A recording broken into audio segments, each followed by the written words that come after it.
කමතින් බතින් බුලතින් සපිරුණු ශ්‍රී ලංකාද්වීපය ප්‍රෞඩ ඉතිහාසයකට උරුමකම් කියන අභිමානවත් සහ ආචර්යමත් දේශයක්.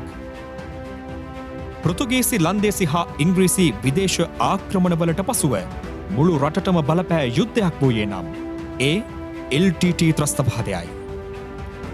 මහින්ද රාජපක්ෂ මැතිතුමන්ගේ පරිණත දේශපාලන විචක්ෂණයේ අනුහසින් රාජ්‍ය ආරක්ෂක ලේකම් ගෝඨාභය රාජපක්ෂ මැතිතුමන්ගේ වීර්යවන්ත නායකත්වයෙන් 30 වසරක යුද සහපයෙන් අපේ රට මුදා ගන්නට වීරෝධාර රණවිරුවන්ට හැකි විය. අපේ රට නිදහස් නිවහල් ජාතියක් ලෙස ආසියාවේ ආශ්චර්ය කරා පියනගමින් තිබූ වකවානුවට අනපේක්ෂිත ලෙස දේශ මාමක බලවේග පරාජය කරමින් වර්ෂ 2015 දී රටේ ගමන් මඟ වෙනස් විය. ලෙයින් කඳුලින් දිනූ දේශය නොරටුන්ට පාවා දුන් විජාතික සතුරු බලවේග හමුවේ දන නැමූ මහදවල් මහබැංකු මහ මංකොල්ලය සිදු කළ වරාය ගුවන් තොටුපළ ආදී ජාතික සම්පත් රිසිසේ විජාතිකයින්ට විකුණු දේශයේ ස්වෛරීත්වය භෞමික අඛණ්ඩතාවය සහ අභිමානය සුණු විසුණු කළ යුද ජයග්‍රහණයේ කීර්තියට රතු පැල්ලම් එක් කළ පාස්කු ඉරුදින අමානුෂික අන්තවාදී ප්‍රහාරයට ඉඩ සැලසූ ජාතික ආරක්ෂාව සහ මහජන සාමය බිඳ දැමූ දීන අස්ථාවර අරාජික රාජ්‍යයක් නිර්මාණය විය. අභිමානවත් ගෞරවාන්විත හා සුරක්ෂිත පාලනයක පිපාසාවෙන් පෙළුණු ජනතාව සාර්ථක දැක්මක් සහිත වැඩ කරන රටක් නිර්මාණය කරගනුවස් රටට පණ පෙවිය හැකි නායකයෙකු ඉල්ලා සිටියහ. එකී පුරවැසි අභිලාෂය මුදුන්පත් කරලිය හැකි අනුප්‍රාප්තිකයා කවුරුන්දැයි විමසූ කල මුළු රටම එකම හඬින් කීවේ ගෝඨාභය රාජපක්ෂ නාමයයි. වැඩ කරන අපේ විරුවා බෞබිමට පෙමින් සැවදා රට රකින්න කෙනෙක් වේනම් ඒ ඔබයි උතුම් මිනිසා. වැඩ කරන අපේ 30 වසරක යුද්ධය නිමා කරමින් සාමය සොයා ගිය මානුෂික ක්‍රියාන්විතයේදීත් අගනුවර තදාසන්න ප්‍රදේශات ඊට සමගාමීව මුළු රටත් අලුත් කළ නාගරික සංවර්ධන ක්‍රියාවලියේදීත් අමාත්‍යංශ ලේකම්වරයා ලෙස ගෝඨාභය රාජපක්ෂ මැතිතුමන් ප්‍රකට කළ ක්‍රියාශීලී භාවය සහ ඍජු තීරණ ගැනීමේ සුවිශේෂී හැකියාව එකී පොදුජන ඉල්ලීම උදෙසා කදිම උත්පේරකයක් විය. දුර්දාන්ත රජයක අමනෝඥ පාලන ප්‍රතිඵලවලින් වැටකමින් සිටි ජාතියක් ඇද වැටී තිබූ අන්ත අගාධයෙන් ගොඩ ගැනීම සඳහා දිගු කාලීන සැලසුම් මෙන්ම දින දින වර්ධනය වෙමින් තිබූ පුරවැසි ගැටලුවලට කඩිනම් විසඳුම් ලබා දිය හැකි ආකර්ශනීය වැඩපිළිවෙලක් සහිත සිය වෘත්තීය දේශපාලනය නොකරගත් නායකයෙක් ලෙස ගෝඨාභය රාජපක්ෂ මැතිතුමන්ගේ ආගමනය ශ්‍රී ලාංකිකයෝ මහත් විශ්වාසයෙන් පිළිගත්තා. වසල දුදනන් නිසල කලරට වෙසෙන සුදනන් පතන මහුරට සදන පින්කම පටන් ගන්නට ආවඩා ආයුබෝ වේවා. මෞබිමේ ඉරණම් ජනාධිපතිවරණයේදී 69 ලක්ෂයකට අධික ජනවරමකින් මෙරට 7 වන විධායක ජනාධිපතිවරයා වශයෙන් ගෝඨාභය රාජපක්ෂ මැතිතුමන් ඓතිහාසික විජයග්‍රහණයක් ලැබුවේ රටට සෞභාග්‍යයේ බලාපොරොත්තු දල්වමිනි. රට නවමු මාවතකට යොමු කළ අතිගරු ජනාධිපති ගෝඨාභය රාජපක්ෂ මැතිතුමාගේ පදවි ප්‍රාප්තියේ මුල් දෙවසර ඉතිහාසයේ අන් කවර හෝ ජනාධිපතිවරයෙක්ට මුහුණ දීමට සිදු නොවූ තරම් අභියෝගාත්මක එකක් විය.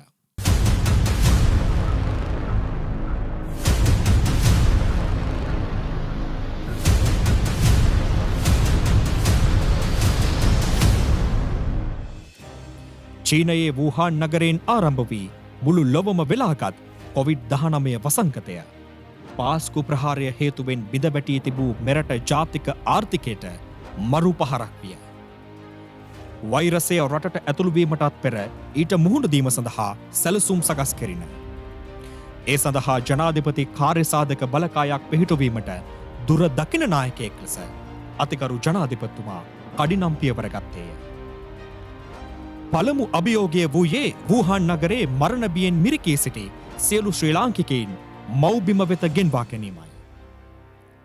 ලෝකයේ දියුණුවයි සම්මත බොහෝ රටවලට මත්තෙන් එම මෙහෙයුම සාර්ථක කරගන්නට ගෝඨාභය ජනාධිපතිතුමන් ප්‍රමුඛ රජය මූලිකත්වය ගත්තේය.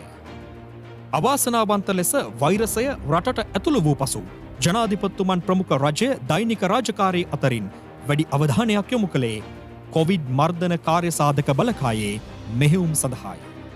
සියලු තරාතිරම් වල සුවසේවා නිලධාරීන්, ත්‍රිවිධ හමුදාව ප්‍රමුඛ ආරක්ෂක අංශ, රාජ්‍ය නිලධාරීන් ඇතුළු සෑම ශ්‍රේෂ්ඨයක්ම එක්ක මිටට ගොනු කරගත් අතිගරු ජනාධිපතිතුමා අවශ්‍ය තීන්දුව සුදුසු අවස්ථාවේ ගැනීමට කිසිසේත් පසුබට නොවීය. රෝගය පාලනයට ඇති විද්‍යාත්මක ප්‍රවේශය එන්නත්කරණය බව ලෝක සෞඛ්‍ය සංවිධානය නිල වශයෙන් නිවේදනය කිරීමත් සමග මෙරට ජනතාව එන්නත්කරණයට අවශ්‍ය ක්‍රියාමාර්ග ගැනීමට ජනාධිපති ගෝඨාභය රාජපක්ෂ මැතිතුමා සියලු පාර්ශ්වවලට උපදෙස් ලබා දුන්නේය. මුල් අධියරේදී ලෝපුරා එන්නත් නිෂ්පාදනය ඉල්ලුමට වඩා ඉතා අඩු අගයක පැවතීමෙන් හිගයක් ඇතිවුවද විදෙස් රාජ්‍ය නායකයින් පෞද්ගලිකවම සම්බන්ධ කරගනිමින් අපේ රටට අවශ්‍ය එන්නත් සපයා ගැනීමට ජනාධිපතිතුමන්ට හැකි විය. ඒ අනුව එන්නත්කරණය සඳහා ලෝක සෞඛ්‍ය සංවිධානයේ අනුමැතිය ලද විකසම සියලුම වර්ගවල එන්නත් අවශ්‍යතාව අනුව මෙරටට ලබා ගැනීමට හැකි විය. ගෝලීය එන්නත්කරණ වැඩසටහන ආරම්භ කර වසරක් ගත වන විට මෙරට ජනතාවගෙන් හරි අඩකට වඩා පූර්ණ එන්නත්කරණයට ලක් කිරීමට ඒ ඔස්සේ හැකියාව ලැබින. දෙවන එන්නත් මාත්‍රාව ලබාගෙන මාස 6ක් ඉක්මවා ඇති අවුරුදු 20ට වැඩි සියලු පුරවැසියන් වෙනුවෙන් ප්‍රමුඛතා අනුව ෆයිසර් එන්නත් මාත්‍රාවක් බූස්ටර් එන්නත ලෙස ලබා දීම මේ වන විටත් ආරම්භ කර තිබේ. රජය සුවිසල් පිරිවැයක් දරමින් මේ එන්නත් කරන වැඩපිළිවෙල නොමිලේ ක්‍රියාත්මක කිරීම ගෝලීය ආදර්ශයකි. රට තුළ රෝගය පාලනය කරන මෙහෙයුම ක්‍රියාත්මක කරන අතරම රැකියාව අහිමිවීම, සෞඛ්‍ය රැකවරණය අහිමිවීම වැනි හේතු නිසා විදෙස් රටවල අසරණව සිටි අපේම ජනතාව යළි මෙරටට ගෙන්වා ගැනීමේ වැඩපිළිවෙලක්ද දියත් කෙරිණි. රටට විදෙස් විනිමය උපයන රටවිරුවන් වෙනුවෙන් ජනාධිපතිතුමන් සිය වගකීම ඉටු කළේ එලෙසිනි. රාජ්‍ය අනුග්‍රහය මත දෙවන්ත නිරෝධායන මෙහෙයුමක්ද දිවයින පුරා ක්‍රියාවට නංවනු ලැබීය. රටේ ආර්ථිකය දැඩි අර්බුදයක තිබියදී පවා සෞඛ්‍ය අංශවල ඉල්ලීම මත විටින් විට සංචරණ සීමා සහ නිරෝධායන ඇඳිරි නීතිය පැනවීමේ දුෂ්කර තීරණයට එළඹීමටද ජනාධිපතිතුමාට සිදුවිය. නමුත් ජනහිතකාමී නායකයෙක් ලෙස ඒ සෑම අවස්ථාවකදීම ජනතාවට මුහුණ දීමට සිදුවන අපහසුතා හැකිතාක් අවම කිරීම වෙනුවෙන් විශේෂ වැඩපිළිවෙල රැසක් ජනාධිපති ගෝඨාභය රාජපක්ෂ මැතිතුමන්ගේ උපදෙස් හා මඟ පෙන්වීම යටතේ ක්‍රියාවට නැංවින. එසේම අත්‍යවශ්‍ය සේවාවන් බාධාවකින් තොරව පවත්වාගෙන යාමට පියවර ගනු ලැබීය. ආදායම් අහිමි වූ ජනතාව වෙනුවෙන් සහන සැලසීම උදෙසා සෑම පවුලකටම රුපියල් 5000 දීමනාවක් ලබා දුනි. ඊට අමතරව නිරෝධායන පවුල් වෙනුවෙන් රුපියල් 10000ක් වටිනා බඩු මල්ලක් ලබා දීමටද කටයුතු කෙරිණි. උපරිම සෞඛ්‍යාරක්ෂිත තත්ත්වය යටතේ ආර්ථික මරමස්ථහන අකණ්ඩව සක්‍රිය ලෙස පවත්වා ගැනීම සඳහා ඉඩ පහසුකම් සලසා දෙනු ලැබීය. අතිගරු ජනාධිපතිතුමන්ගේ නායකත්වයෙන් මුළු ආණ්ඩුවම මේ අප්‍රතිහත ප්‍රයත්නයට දායක වී සිටියදී මේ ජාතික අභියෝගයේ විශාල කොටසක බර දරා සිටියේ බැසිල් රෝහණ රාජපක්ෂ මැතිතුමන් ප්‍රමුඛ කාර්යසාධක බලකායයි. ග්‍රාමීය ජනතාවගේ අදහස් විමසමින් වඩාත් සාධනීය ප්‍රායෝගික යෝජනා ක්‍රියාත්මක කිරීමට අවශ්‍ය පසුබිම සකසාගත යුතුය. රට රකින්න ගම හදන ප්‍රයත්නය ජනතා කේන්ද්‍රීය ලෙස ඉටු කිරීම අතිගරු ජනාධිපතිතුමන්ගේ ප්‍රතිපත්තියයි. ඒ සඳහා සෑම දිස්ත්‍රික්කයකම දුෂ්කරම ගම්මාන තෝරා ගනිමින් එම ගම්මාන නගා සිටුවීම සඳහා අතිගරු ජනාධිපතිතුමන් ක්‍රියාත්මක කළ සුවිශේෂී වැඩසටහනක් ලෙස ගම සමග පිළිසඳර හඳුනාගත හැකියි. රටේ නායකයා ලෙස කෙතරම් අසීරු නමුත් ජනතා හිතවාදී තීන්දුව තීරණ ගැනීම ගෝඨාභය රාජපක්ෂ ජනාධිපතිතුමන්ගේ රාජ්‍ය පාලනයේ සුවිශේෂී ලක්ෂණයක් බව මේ සියලු වැඩසටහන් වලදී මනාව පිළිඹු විය. කොවිඩ් අභියෝගයේ මැද ගත වූ දෙවසරක කාලය තුළ ඉතිහාසයේ කවරදාකවත් ජනාධිපතිවරයෙකුගේ නිසි අවධානයට ලක් නොවූ ගම්මාන 17ක ගම සමග පිළිසඳර වැඩසටහන් ක්‍රියාත්මක කෙරිණ. සියලු ශේෂ්ත්‍ර නියෝජනය වන පරිදි රාජ්‍ය නිලධාරීන් කැටුව ගම සමග පිළිසඳරට පැමිණෙන අතිගරු ජනාධිපතිතුමා හැකි සියලු ගැටලු සඳහා එසැන විසඳුම් ලබා දුන් අතර අනිකුත් ගැටලු සඳහා දිගුකාලීන පිළියම් යෙදීමට විශේෂ ජනාධිපති කාර්යසාධක බලකායක් ස්ථාපනය කළේ. අපේ පාසලේ ක්‍රීඩා පිටිය තමයි අපිට දැනට තියෙන ගැටලුව. හරි හෙට වෙනකොට හමුදාවෙන් එනවා ඒ ක්‍රීඩා පිටිය හදන්න. ජනතාව පීඩාවට පත් කරන යල් පැන ගිය නීති රීති සංශෝධනය වෙනුවෙන් නිලධාරීන්ට උපදෙස් ලැබින. රජයක් ලෙස අවශ්‍ය ජාතික ප්‍රතිපත්ති සම්පාදනය කෙරින. මනුස්සයන්ට කණ්ඩ වතුර අනම්මනම් සීලුම ප්‍රශ්න අමාරුදත්තයෙන් ඉන්නේ කුඹුරු පිටිය ඉඩකඩම් අඩුයි. මේක උත්සාහනයක් කරගන්න රාජාංගනේ වැවේ ජලාශය පිටට දෙනවට වැඩිය ඔබතුමා මැදිහත් වෙලා මේක කරලා දෙනවා නම් මම මේකට ප්‍රතිපාදන දෙන්නම්. මේක මේ උත්සාහන ව්‍යාපෘතිය කරලා දාන්න. මන්ට ඒක කරලා දෙන්න. හොඳයි. බලය ලබා ගැනීමෙන් පසු බලය ලබා දුන් ජනතාව අමතක කර ගමට නොයන දේශපාලන සංස්කෘතිය වෙනස් විය. ඈත දුෂ්කර ගම්මානවලට සංවර්ධනයේ අරුණාලෝකය උදාවිය. දීර්ඝ කාලයක් පුරා නොවිසඳුණු ගැටලුවලට රාජ්‍ය නායකයාගේ ඍජු මැදිහත්වීමෙන් සඵලදායී විසඳුම් ලැබින. නගරයට සමගාමීව සියලු ගම්මානවල යටිතල පහසුකම් වැඩි දියුණු කරමින් සෞභාග්‍යයේ මන්පෙත් විවර කර තිබේ. මේ ගම සමග පිළිසඳර වැඩසටහනෙහි සුවිශේෂී කාරණය නම් වැඩසටහන පැවැත් වූ සියලු ගම්මාන පසු නිරීක්ෂණයකට ලක් කිරීමයි. ජනාධිපතිතුමන් ගත් තීන්දුව තීරණවල ප්‍රගතිය පිළිබඳ විමසා බැලීම සඳහා වෙනම ඒකකයක් ස්ථාපිත කර තිබේ.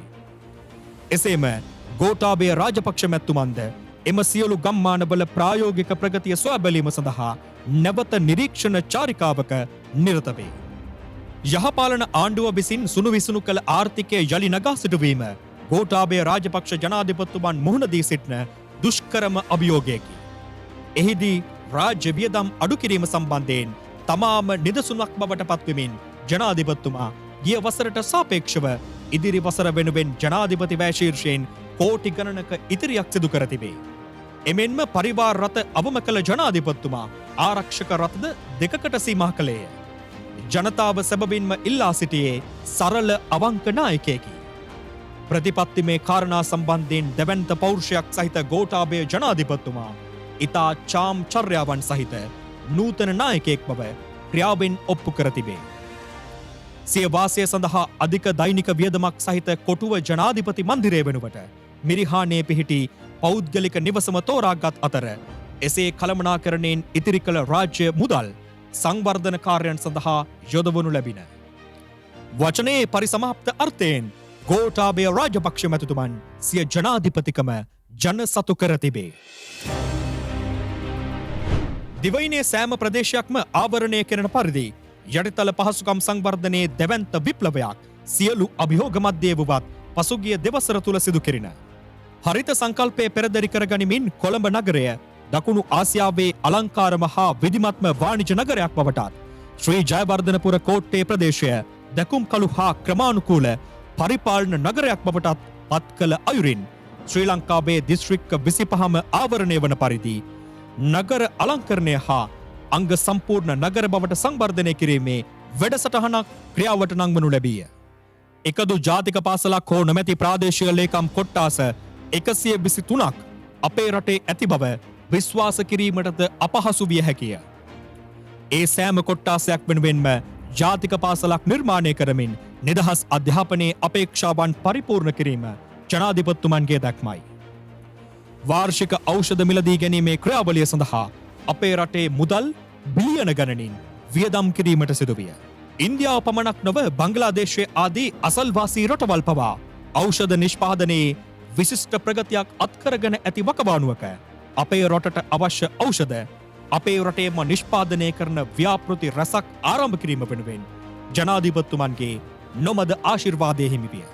තවමත් විදුලිය නොමැති පවුල් 75,000ක් පමණ අඳුරේ කල් ගෙවයි. ගෝඨාභය ජනාධිපතිතුමන්ගේ ආණ්ඩුව සෑම නිවසකටම නොමිලේ විදුලි සැපයුම ලබා දීම සඳහා කඩිනමින් කටයුතු කරමින් සිටී. රටපුරා මහා මාර්ග කිලෝමීටර් ලක්ෂයක් හා ඒ හා සම්බන්ධ අතුරු මාර්ග පද්ධතිය ප්‍රතිසංස්කරණය කිරීමේ වැඩපිළිවෙලක්ද ක්‍රියාවට නංවා තිබේ. එගොඩ මෙගොඩ යා කරන කඩිනම් කුඩා පාලම් ව්‍යාපෘතියට මීට සමගාමීව ක්‍රියාත්මකය. යහපාලන සමයේ දූෂණයට වංචාවට ඉඩදී ඉබිගමනේ සිදු කෙරුණු මධ්‍යම අධිවේගයේ ඉදිකිරීම් කඩිනම් කිරීමට පියවර ගැනින. එහි මීරිගම සිට කුරුණෑගල දක්වා කොටස නුතුරේදීම ජනතා අයිතියට පත් කිරීමටද නියමිතව ඇත. කඩපත සිට මීරිගම දක්වා කොටසේ නැවතී තිබූ ඉදිකිරීම් යළි ආරම්භ වී තිබේ. බොහෝ කාලයක් තිස්සේ සැලසුම්වලට පමණක් සීමා වූ රුවන්පුර අධිවේගී මාර්ගය යථාර්ථයක් බවට පත්වෙමින් නැත. කොළඹ නාගරික රථවාහන තදබදයට විසඳුමක් ලෙස පෑලියගොඩ නව කැලණි පාලමේ ඉදිකිරීම් සම්පූර්ණයෙන් අවසන් කොට තිබේ. එය ලාංකේය මාර්ග සිතියමේ අපූර්ව සන්ධිස්ථානයක් වනු නිසැකය. එමෙන්ම අතුරුගිරිය දක්වා වූ කුළුණු මතින් දිවෙන නව මාර්ගයේ ඉදිකිරීම්ද ආරම්භ කෙරින. අධික මාර්ග තදබදයට පිළියමක් ලෙස කොහුවල ගැටඹේ ඇතුළු ස්ථානවල නව ගුවන් පාලම් 5ක් ඉදිකරමින් පවතී. අපි මේ දකිමින් සිටින්නේ මෙරට මහා මාර්ග සංවර්ධනයේ විප්ලවීය අනාගතයක පෙරමග සලකුණුයි. බුදුදහමට මහා සංඝරත්නයට ගමේ පන්සලට සමස්තයක් ලෙස අපේ ඓතිහාසික හෙළබොදු උරුමයට වෛර කළ පාලන ක්‍රමය ගෝඨාභය මැතිතුමන් සම්පූර්ණයෙන් අවසන් කළේය. එතුමන් තෙරුවන් විශ්වාස කරන අවංක නායකයෙක්.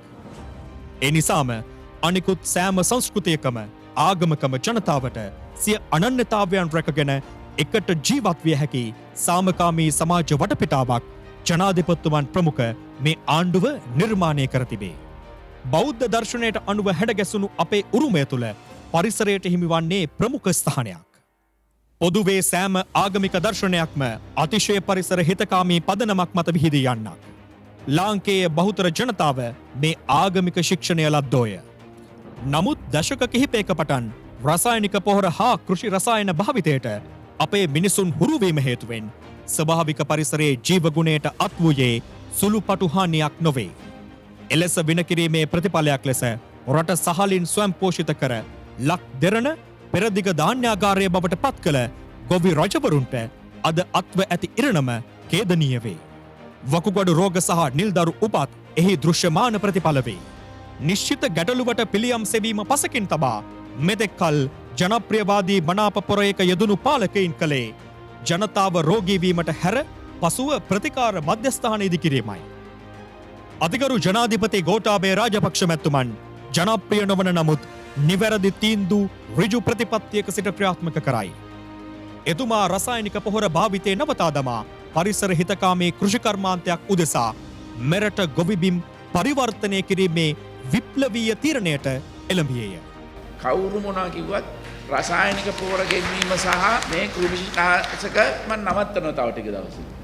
පොහොර සමාගම්වල මුදලට යට වෙමින් රාජ්‍ය නොවන සංවිධානවල න්‍යාය පත්‍ර මත ක්‍රියාත්මක වෙමින් පටු දේශපාලන කණ්ඩායම්වල අතකොළු බවට පත්වෙමින් කෙටිකාලීන ලාභතකා මේ ඓතිහාසික පරිවර්තනය ආපසු හැරවීමේ නින්දිත වෑයමක් ආරම්භ කර තිබීම අතිශය කනගාටුවට කරුණකි. රසායනික පොහොර හේතුවෙන් මිනිස් ජීවිත අවදානමක ඇති පසුබිමක ඇතමුන් විවිධ කල්ලි කණ්ඩායම් වල උසිගැන්වීම් අනුව යමින් රසායනික පොහොර ඉල්ලා උපවාසයේ නිරත වීම උත්ප්‍රාශජනක නොවන්නේද? කාබනික පොහොර නිෂ්පාදනය කරන ගොවීන්ට රුපියල් 7500ක දීමනාවක් ගෙවීමට රජය තීරණය කළේ ඔවුන් දිරිගැන්වීමක් ලෙසින. මෙරට නිපදවන කාබනික පොහොරවල නයිට්‍රජන් ඌනතාවයක් ඇති බවට අදහස් පළවීමත් සමග එම අවශ්‍යතාවය සැපිරීම සඳහා ඉන්දියාවෙන් නැනෝ නයිට්‍රජන් දියර පොහොර ගෙන්වීමට රජය නොපැකිලව කටයුතු කළේය. මේ වන විට සියලු පොහොර රටපුරා ගොවිජන සේවා මධ්‍යස්ථාන 562ක් වෙත බෙදා හැර අවසන්ව තිබේ. ගොවීන් මහකන්නේ සඳහා හෙක්ටයාර් 2,00,000ක වගා කටයුතු ආරම්භ කර ඇති අතර තවත් හෙක්ටයාර් 1,05,000කට වැඩි ප්‍රමාණයක බිම් සැකසීම් ආරම්භ කර තිබේ. හෙට අනිද්දා වන විට රජරට හා රටේ සියලු වෙල්යායවල් පරිසර හිතකාමී මේ වැඩපිළිවෙලත් සමග නිල්ල ගසනු නොඅනුමානයි. තමන්ගේම නිවසක දිවිගෙවීම ඕනෑම පවුලක ප්‍රමුඛ සිහිනයකි. ඒ බැව් නිසිලස අවබෝධ කරගත් ජනතාවාදී නායකයෙක් ලෙස ගෝඨාභය රාජපක්ෂ ජනාධිපතිතුමන් පුරවැසියාගේ නිවසක සිහිනය සැබෑ කරලීම සඳහා පසුගිය දෙවසර තුළ තීන්දුව තීරණ රැසක් ගත්තේය. ඒ අනුව පළමු වතාවට නිවසක් මිලදී ගැනීමේ සහන පොලියක් සහිත දිගුකාලීන ණයක් ලබා දීම සුවිශේෂී වන්නේය. අපේ රටේ මුළු ග්‍රාම සේවා වසම් සංඛ්‍යාව 14022කි. ඒ සෑම ග්‍රාම නිලධාරී වසමකටම එක බැගින් නිවසක් නොමැති පවුල් සඳහා නව නිවාස ඉදිකිරීමේ වැඩසටහන ක්‍රියාවට නංවනු ලැබීය. මධ්‍යම පන්තියේ මිනිසුන් උදෙසා ඊට උචිත නිවාස ව්‍යාපෘති රැසක් මේ වන විටත් ක්‍රියාත්මක වේ. සෞභාග්‍ය දැක්ම ප්‍රතිපත්ති ප්‍රකාශය තුළ අවධානය යොමු වූ තවත් සුවිශේෂී කරුණක් නම් විරකියාවට විසඳුම් සෙවීමයි. විශේෂයෙන්ම පසුගිය යහපාලන රජය රැකියා අපේක්ෂිත උපාධිධාරීන්ට රැකියාවක් වෙනුවට ලබා දුන්නේ රබර් උණ්ඩ සහ කඳුළු ගෑස් ප්‍රහාරයි. ජනාධිපති ධූරයේ වැඩ ආරම්භ කර කඩිනමින් ගත් තීරණ අතර උපාධිධාරීන් 50,000ක් රාජ්‍ය සේවයට බඳවා ගැනීම අතිශය ප්‍රශංසනීය වේ. පළමු අධීරයේදී වැඩසටහනට ඇතුළත් නොවූ තවත් සුදුසුකම්ලත් උපාධිධාරීන් දසදහසක් විශේෂ අනුමැතියක් මත බඳවා ගැනීමටද කටයුතු කෙරින. ඒ අනුව පවුල් 60,000කට රාජ්‍ය රැකවරණය සහිත ස්ථිර ආදායමක් ලබා දීමට ගෝඨාභය ජනාධිපතිතුමන්ට හැකිව තිබේ. අඩු ආදායම්ලාභීන්ට සිවිලි තහඩු කිහිපයක්, වියලි සලාක පාර්සලයක් වැනි දේකට වඩා යමක් ලබා දීමට යල් පැන ගිය දේශපාලඥයෝ කටයුතු නොකළහ. ඒ මනාප මත යැපෙන පටු දේශපාලන සංස්කෘතියේ ස්වභාවයයි. ජනාධිපතිතුමා ඒ සංකල්පය සහමුලින්ම වෙනස් කිරීමට පියවර ගත්තේය. ඒ අනුව අඩු ආදායම්ලාභී සහ අධ්‍යාපන සුදුසුකම් ප්‍රමාණවත් නොවූ තරුණ තරුණියන් ලක්ෂයක් සඳහා රැකියා අවස්ථා ලබා දීමට කටයුතු කෙරින. එපමණක් නොව ඔවුන්ට මූලික පුහුණුවක්ද ලබා දුන්නේය. ජාතික ආහාර නිෂ්පාදනය නංවාලීම, දිලිඳුකම පිටුදැකීම ආදී සංවර්ධන ඉලක්ක ජය ගැනීම සඳහා වාරි ශේෂ්ත්‍රයේ ශීඝ්‍ර සංවර්ධනය මගින් ලැබෙන රුකුල අතිමහත්ය. ඒ වෙනුවෙන් සෑම ප්‍රාදේශීය ලේකම් කොට්ටාසයකම සියලු වැව් ප්‍රතිසංස්කරණය කෙරේ. වාරි සෞභාග්‍ය වැඩසටහන යටතේ පිළිසකර කරන වැව් සංඛ්‍යාව 5000කි. ඒ හා සමගාමීව වැව් අමුණු සහ කෘෂි වාරි පද්ධති සියල්ල යලි ගොඩනගමින් මහ ජනතාවගේ පානීය සහ කෘෂි කාර්මික ජල අවශ්‍යතා සපුරාලීම ගෝඨාභය ජනාධිපතිතුමන්ගේ අරමුණයි. මානවයාගේ විශිෂ්ට කායික උරුමයක් මෙන්ම සමාජීය උරුමයක්ද වන භාෂාවේ මුඛ්‍ය කාර්ය sannivedanayයි. නමුත් මේ වන විට මූලික sannivedana පහසුකම් රහිත ගම්මාන රැසකි. පාසල්වල මාර්ගගත අධ්‍යාපනය වැඩි දියුණු කිරීම, දුෂ්කර ගම්වල sannivedana යටිතල පහසුකම් සංවර්ධනය කිරීම සඳහා ගෝලීය අභියෝග ජය ගනිමින් දීප ව්‍යාප්ත අධිවේගී ආවරණ ජාලයක් සැකසීම සඳහා අතිගරු ජනාධිපතිතුමන්ගේ ඍජු උපදෙස් මත ගමට sannivedanaya වැඩසටහන ක්‍රියාත්මක වේ. ඒ අනුව කුරුණෑගල, රත්නපුර, මාතර, අනුරාධපුර සහ බදුල්ල ආදී දිස්ත්‍රික්කවල මේ වන විටත් ආවරණ ජාල පුළුල් කරමින් පවතී. මෙරට තරුණ පරපුර මත්‍රකුසාගේ ග්‍රහණයට නතුව තිබෙන්නේ කලකපටන්ය. ජනාධිපතිතුමන් රට බාර ගන්නා විට මත්ජාවාරම් කරුවන්ගේ කෙලිමඩලක් බවට මේ පුණ්‍ය භූමිය පත්ව තිබින. ඒ සියල්ලට වැටබඳිමින් පොලිස් දෙපාර්තමේන්තුවට අමතරව විශේෂ කාර්ය බලකායටද මත්ද්‍රව්‍ය මැඩලීමේ මෙහෙයුම් සඳහා නියෝග ලැබින. සංවිධානාත්මක අපරාධ කල්ලි කඩිනමින් මර්ධනය සඳහා අවශ්‍ය පූර්ණ බලතල ආරක්ෂක අංශ සඳහා ලබා දුන්නේය. මුළු රටම වෙඩිපිටියක් බවට පත් කළ පාතාලය දැන් නිහඬය. ජනාධිපති ගෝඨාභය රාජපක්ෂ මැතිතුමන් මේ සියල්ල පිළිබඳව නිරන්තරයෙන් පෞද්ගලිකවම සොයා බැලුවේය. ජනාධිපතිතුමන්ගේ නියෝග ලැබූ මද්‍රව්‍ය නාශක කාර්යාංශය නාවික හමුදාව සමග එක්ව මෙරටට රැගෙන එමින් තිබූ මද්‍රව්‍ය තොග මහා මුහුද මැදදීම සිය භාරයට ගැනීමට සමත් වූහ. ප්‍රමුඛ පෙළේ කුප්‍රකට මද්‍රව්‍ය ජාවාරම්කරුවන් රැසක් අත්අඩංගුවට ගැනින. බන්ධනාගාර දෙපාර්තමේන්තුව පූර්ණ ප්‍රතිසංස්කරණයට ලක් කළේය. එමගින් සංවිධානාත්මක අපරාධකරුවන් සහ මද්‍රව්‍ය ජාවාරම්කරුවන් බන්ධනාගාරය තුල සිට මෙහෙය වූ අපරාධවලට තිත තැබින. මතට ඇබ්බැහිවීම නිසා සිරගතව සිටින පිරිස් පුනරුත්ථාපනය කිරීමේ වැඩපිළිවෙලක්ද ක්‍රියාවට නංවනු ලැබීය. එසේම පළමු වරට ජනාධිපතිවරයෙක් බන්ධනාගාර නිරීක්ෂණයට එක්වුණු අයුරු මුළු රටක් බලා සිටියහ. ගෝඨාභය රාජපක්ෂ මැතිතුමන්ගේ නියෝග අනුව විධිමත් පුනරුත්ථාපන ක්‍රියාවලියට අනුගත වූ LTT සමාජිකයින් 16 දෙනෙක් ඇතුළු රැඳවියන් ජනාධිපති පොදු සමහව ලබන්නේ ඒ අනුවය. ගෝඨාභය රාජපක්ෂ ජනාධිපතිතුමාට 69 ලක්ෂයකට අධික ජනවරමක් ලබා දෙමින් ශ්‍රී ලාංකික ජනතාව අපේක්ෂා කළේ නිදහසින් පසු දශක 7කට වැඩි කාලයක් තට්ටු මාරු දේශපාලන ක්‍රමය තුළ ඔද්දල් වී තිබූ මෙරට සමාජ ආර්ථික දේහයට නව පණක් ලබා දීම. ජනාධිපතිවරණ වේදිකාවේ පොරොන්දු වූ පරිදි රට නිවැරදි මාර්ගයට ගැනීමේ ප්‍රතිපත්ති තීන්දු තීරණ රැසක් ගැනින. පසුගිය ආණ්ඩුවලට හා පාලකයින්ට චෝදනා කිරීම, ඔවුන් විවේචනය කිරීම නතර කළ ජනාධීපතිතුමා තම වැඩපිළිවෙල කාර්යක්ෂමව ඉදිරියට රැගෙන යාමට පියවර ගත්තේය. අපි සෞභාග්‍ය දැක්මේ ඉදිරිපත් කර තිබෙන විප්ලවීය වෙනස කරනවා. රාජ්‍ය ආයතන කාර්යක්ෂම කරමින් ඒවායේ පැවති දූෂණ අක්‍රමිකතා නතර කර පුරවැසි හිතකාමී රාජ්‍ය සේවයක් ස්ථාපිත කළේය. රාජ්‍ය ආයතනවල සිය රුව සහිත ඡායාරූප ප්‍රදර්ශනය කිරීම නතර කර ජනාධිපතිතුමා ඒ වෙනුවට රාජ්‍ය ලාංඡනය ප්‍රදර්ශනය කිරීමට උපදෙස් ලබා දීම ජනාධිපතිවරයෙක් විසින් සමාජගත කළ අලුත් ආදර්ශයකි. උද්ඝෝෂකයින්ට විරෝධතාකරුවන්ට කඳුළු ගෑස් ප්‍රහාර බැටන් ප්‍රහාර එල්ල කිරීම වෙනුවට ඔවුන්ගේ ප්‍රජාතන්ත්‍රවාදී අයිතිය තහවුරු කරමින් ජනාධිපති ලේකම් කාර්යාලයට යාබද උද්ඝෝෂණ පැවැත්වීමේ ස්ථානයක්ද වෙන් කෙරුණි. එපමණකින් නොනැවතුණු ජනාධිපතිතුමා උද්ඝෝෂකයින් අතරට යමින් ගැටලු සඳහා කඩිනම් විසඳුම් ලබා දීමටද පියවර ගත්තේය. දැන් අපමණ ලක්ෂයක් ගන්නවනේ කොහොමද? ඒකට ඔයගොල්ලන්වත් ගන්න. දේශීය ගොවියා රැක ගැනීම සිය ප්‍රමුඛ අරමුණක් කරගත් ජනාධිපතිතුමා මෙරට නිෂ්පාදනය කරන ආහාර භෝග රැසක් ආනයනය මුළුමනින්ම නතර කිරීමේ දැඩි තීරණයක් ගත්තේය. එම තීරණය හේතුවෙන් සම්ප්‍රදායික ගොවියාට නිසි මිලක් ලැබීම සහතික කෙරුණි. මෙරටින් පිටරටට ඇදී ගිය විශාල ඩොලර් ප්‍රමාණයක්ද ඉතිරි කර ගැනීමට ජනාධිපතිතුමන්ගේ මේ තීරණය හේතු විය. 7 වන විධායක ජනාධිපතිවරයා ලෙස රට බාරගත් ගෝඨාභය රාජපක්ෂ මැතිතුමන්ට මුහුණ දීමට සිදු වූයේ එතරම් පහසු අභියෝගයන්ට නොවේ. නව සාමාන්‍යකරණය යටතේ දැන් රට විවෘත කර තිබේ. ජාතික ආරක්ෂාවට මුල් තැන ලබා දෙමින් වැටුණු ආර්ථිකය ගොඩනැංවිය යුතුව තිබේ. ජන ජීවිතය ඔසවා තැබිය යුතු වේ. රට ඉදිරියට ගෙන යා යුතු වේ. අනාගත පරපුර වෙනුවෙන් සෞභාග්‍යමත් අලුත් රටක් නිර්මාණය කිරීමේ පොරොන්දුව ඉටු කළ යුතුව ඇත. අභියෝගවලට මුහුණ දීම හා ඉන් ඔබ්බෙහි රටේ දිශානතිය තීරණය කිරීමේ භාරදූර වගකීම කිසි ලෙසකින් හෝ අත්හැරීමට ජනාධිපතිතුමන් කිසිසේත් සූදානම් නැත.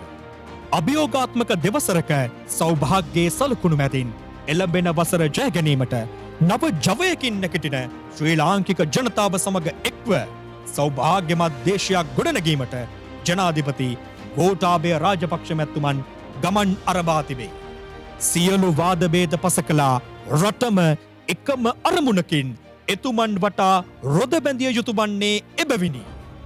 එන්න සුරක්ෂිත රටක් සෞභාග්‍යමත් දේශයක් සඳහා අපි අත්වැල් බැඳගනිමු. පැරකුම් ගැමුණු පෙළ පතින මහවිකුම් අවන පිළිවෙතින සුරපුරක් පෙළය මතමවන අපි එක වගේ රට රකින අපි එකා වගේ රට රකින තුන්හෙලේ රකින අය නැති මිනිහෙකු දෙව්බමුන් පුදන හෙළ රට රැසින් ගතලෙයින් පොළොව දිනු රණවිරුවෙකු මවුනමින් රටට වැඩ ඇති මිනිහෙකු මවුනමින්